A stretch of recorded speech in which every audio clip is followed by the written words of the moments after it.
What's going on, everybody? Welcome back to the big discus planted tank build. In the last video we stripped everything down and we put the fish into safe places and everyone's doing great, it's all good. I mean, that was only yesterday, to be fair.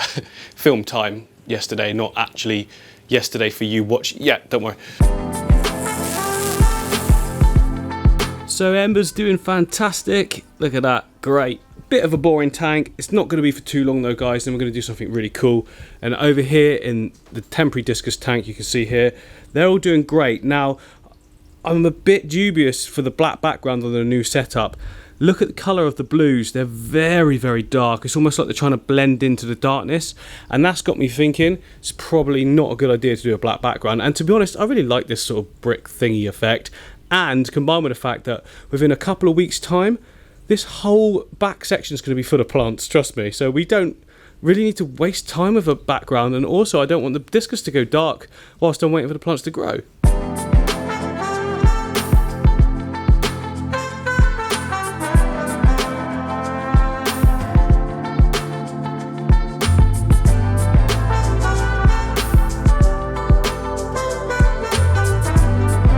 Now, before we do anything at all, I've got some big news, something I've been trying to do for a while, and it's worked. This tank here is what I'm talking about. Once again, you were right. Here is my pair of rams. Well, no, that's the female right there. There's the male. And guess what? We have got out of focus eggs. Hang on, let me manual it.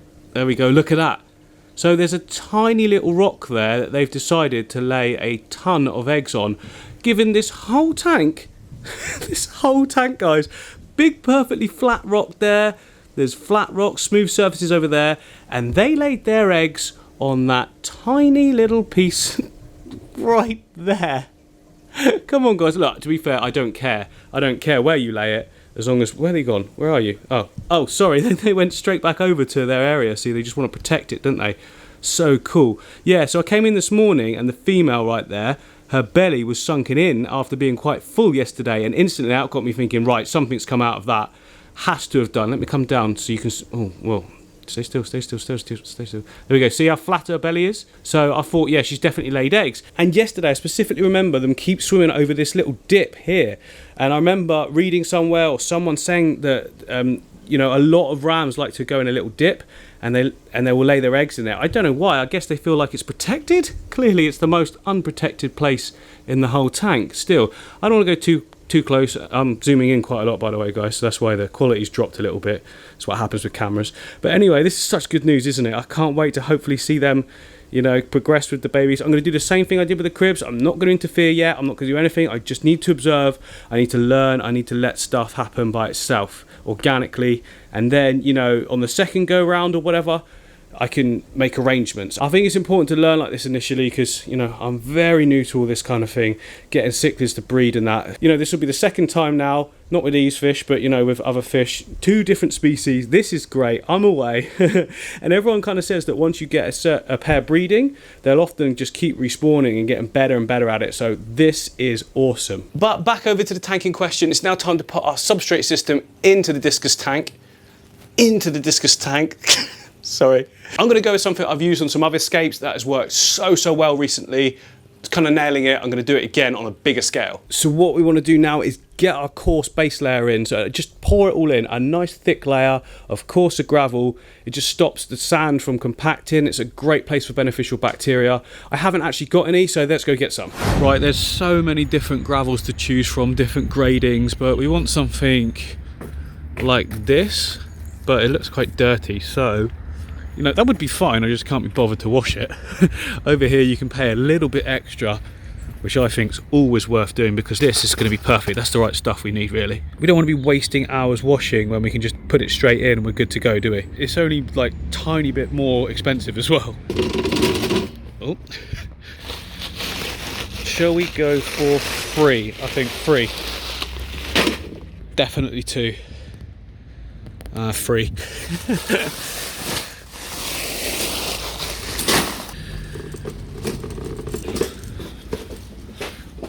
This is so hard one-handed. Really didn't need to carry 2 of these. Oh, now I'm out of breath. Right, looking at the state of the inside of this bag, I would suggest They do need some washing. We've been lied to, people. Look. Washed 100ml quartzite grit. That's clearly dirty. Ugh, well, okay, a quick rinse. That'll be fine, won't it? Put it in a bucket, rinse it a bit, get it in. Click subscribe. Oh yeah, washed my...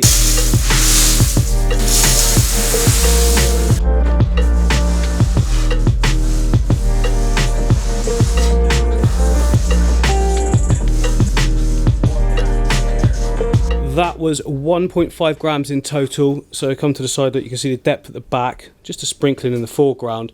So this gravel that we put down here is basically the whole bacterial colonization and nutrient layer. So I leave it like that, and then the nutrients can just sit gently on the top, not too thick of a layer. I don't want to go crazy with it. And then we just cap it all with sand and gravel. So I've done this in quite a few projects recently, and it's worked so well. One of them being this one down here, which is going fantastic. There's like no algae or anything. The plants are thriving, they're growing great. And also the ecosystem tank, of course, this was done exactly the same way, except for I stole some gravel from my driveway. I can't keep doing that. There won't be a driveway left.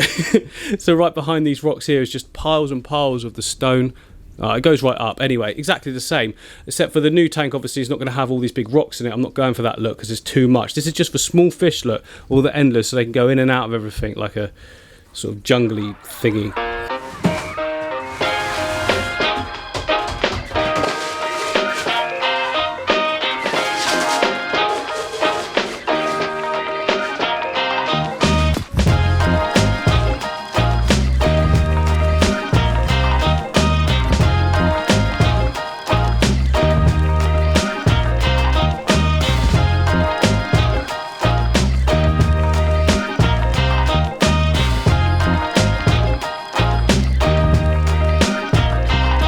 So that's a sort of level of base nutrients. I just want to add in a few root tabs as well. Now, ordinarily I wouldn't, but there's going to be a lot of plants in here, and I just want to make sure there's enough nutrients. At the same time, you don't want to go overboard. I've done that as well before, and you just end up with big problems. So I'm one of those guys that likes to err on the side of caution when it comes to nutrients. I'd rather do much less and then have to add stuff if we have to. Because with things like root tabs, you can always add them in afterwards. You don't have to sort of do it straight away. You just put them in some tweezers and plant them into the soil. Even when it's full of water, it's absolutely fine. So start low and build as you go. It's easy to add. It's really hard to take out. Because we've got to remember, of course, that these guys, they produce a lot of poop. And what does poop do? It provides food for the plants. If we stick a load of nutrients in the tank from the start, add the poop as well, we're going to get tons of algae in no time. These guys are really settling in nicely in this tank, by the way. They're always at the front now. They're not hiding at all. It's actually really good to see.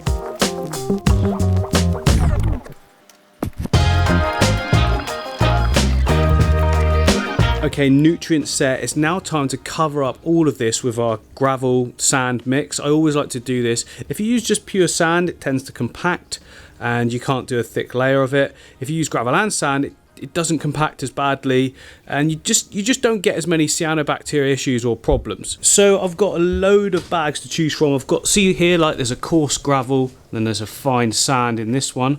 And then I've got even more over in this section. This is all stuff that I've used before, but I like to keep little dribs and drabs, combine it all together. I think you just get a really good natural look when you just use a little bit of everything.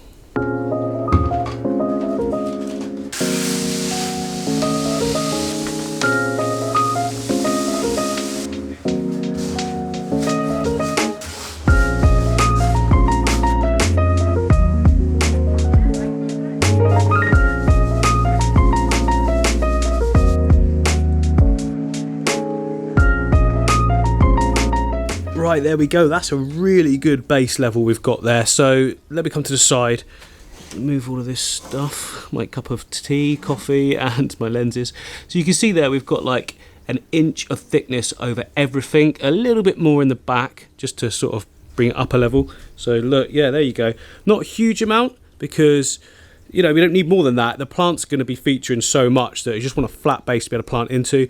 And also it's really good now to be able to put our hardscape on as well, because it can, you know, you can get whatever angles you want and the sand should support it. Saying that though, if you have got fish going in there that dig the substrate, probably not a good idea because stuff can collapse. I mean, just be careful with it is what I'm saying. Next up, it's time to get this awesome hardscape in. So this is what we took out. It's going back in, but completely different. So last time I had everything in the center and everyone could go around it. This time I'm going to put this, the hardscape mainly at the back and then the plants in the foreground as they come forward, and they'll just get sort of, you know, less and less height to them so that the whole area is open for swim room. My fish are pretty hardy and, you know, as you can see, they're not really scared of anything. So yeah, with that said, we're going to build everything up at the back. I've no idea what yet, but I'll work on it as I go along. It's going to look a bit weird to start with no plants in, but trust me, it will look good with plants.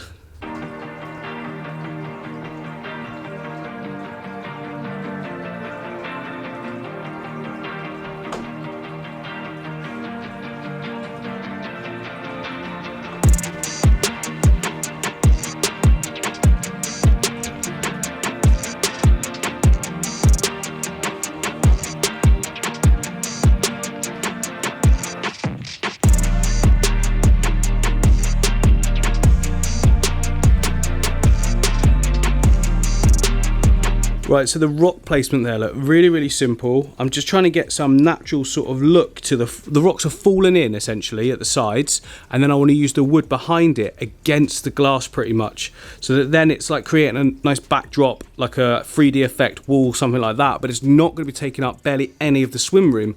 So if we come around to the side, you can see there's so much space for swimming, and also there's a huge amount of space all around here for all the planting as well, which, you know, that's going to be the main features in this tank, is the plants. To start with it won't be, but once they've grown in, which won't take long at all, to be honest.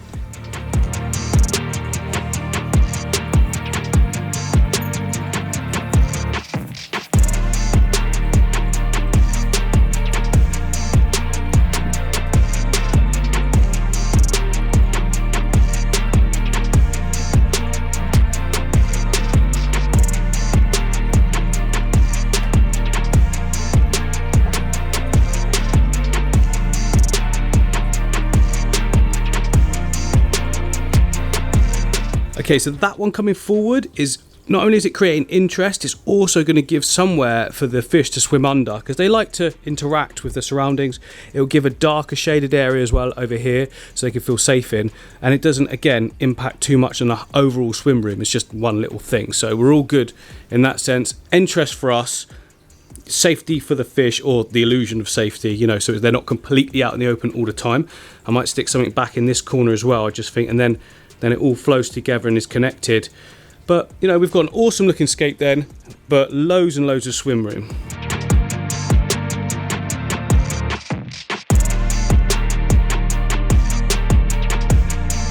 Oh yeah, really pleased with how that's turned out. These two here are actually connected. I'm going to glue them there in that point where they touch. Will be cool. So it's like three-way joining or something, I don't know.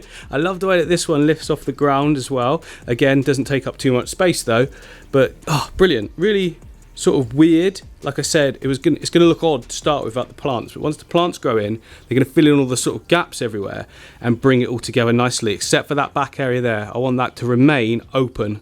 I think that'll look, no, not open, plain. I want to put the swords in the back there, so it's just a wall of green in that area. I think that'd be a really good place for them to possibly spawn as well. Oh, it's going to look so good.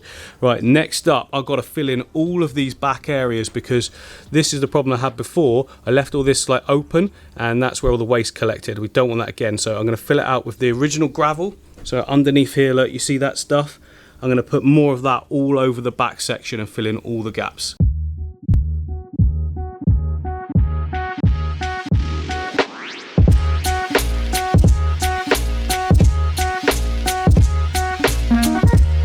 There we go, look, that's all filled in on the whole way across and behind there. So on top of that, I'm just going to put more of this stuff, just for aesthetics really, and also that's a lot easier to plant into. You can plant into this coarse gravel and it will probably be okay, but you know, it's easier to have the sort of finer stuff gripping the plants at the base.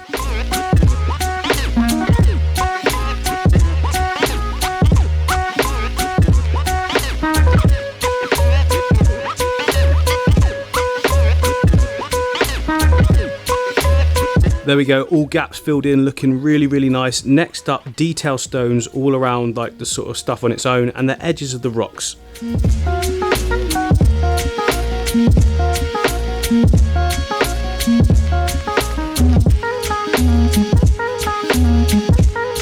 It's the same as always with this, guys. Just take a massive handful, go near the rock and just let go. Don't try and sort of push it too much. You can adjust afterwards, but to start with, just chuck it at the corners of everything. Let it fall where it wants to. Literally, I mean chuck it. Like that, look at that. It's good, doesn't it? Then once you've done that a bit, like that, you can just do a little sprinkle as well, just like that. Just giving it a little random flick. Be random, just chuck it in places where you think it might have fallen if it had washed down a river. Because at the end of the day, that is what we're trying to simulate. It's like a river sort of look. And to do that, stuff needs to be forcefully thrown. Boom!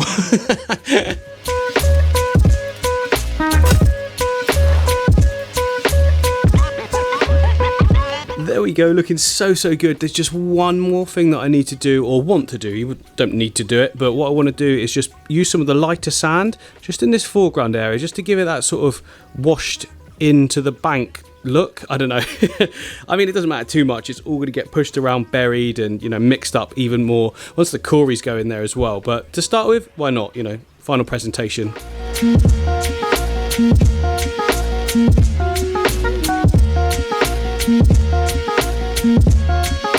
Oh, there we go, guys. I'm so pleased with that. I feel like we're off to a really good start. So with a couple of years experience now, guys, I can say that one of the best things you can do when creating a scape is, this is going to be a bit controversial, but for me it's to not plan it. I find that it'll work so much better when I just take the pieces I've got. Have an overall idea, obviously. Don't just start with no idea. Have an idea, but I don't think about the shape. Like, some people really do think about the shape. I just find it's better to start. Just get some stuff in there, move around, try and create a flow from one direction to another. If you start from A to B and get it going in that way, you can't really sort of go wrong. Especially, for instance, in this scape, so we're starting in two corners that cross over. Hang on, let me turn it. Yeah, so the two corners, so we've got like a there and like a there, with the main focal point being somewhere around this area. So we'll make the planting behave in a way that does that. So it's hard to explain because I don't really know myself. But yeah, hopefully it works out good and looks good. But then when it comes to like the finer detail, definitely be random with that. Well, kind of random. You do chuck it and do flick the stones, but do it in a way that you can imagine the water flowing. So like if the water's flowing diagonally across the tank, then flick your hands across the tank, or flick it across the face of the rocks that you're sort of trying to use to place it. You saw what I was kind of doing, so hopefully you get that.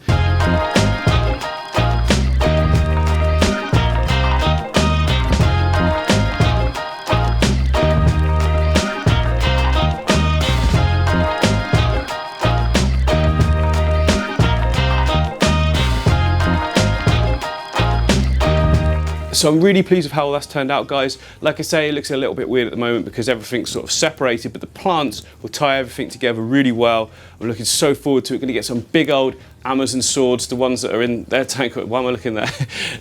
They're going to go in there along with a ton of other plants, but keeping everything down low, keeping it trim, keeping it neat, should look pretty good. So if you haven't already, click the like and subscribe button. I will see you on the next one.